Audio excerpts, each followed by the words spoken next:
everyone, in this video I'm going to show you how to make some homemade baking powder. And what you need is some cream of tartar and then some baking soda. Alright, and then for every teaspoon of the homemade baking powder, we need a half a teaspoon of the cream of tartar.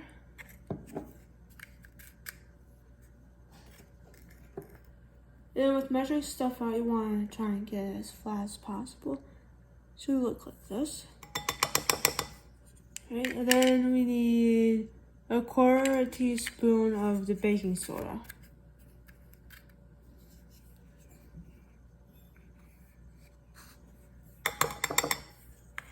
Alright, then we can take a fork, or if you want, you can use a whisk. And we're going to mix that together into a cereal bowl.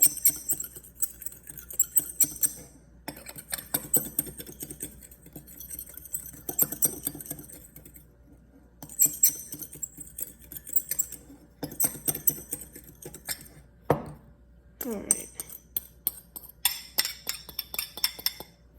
And it should look like that when it's all mixed up.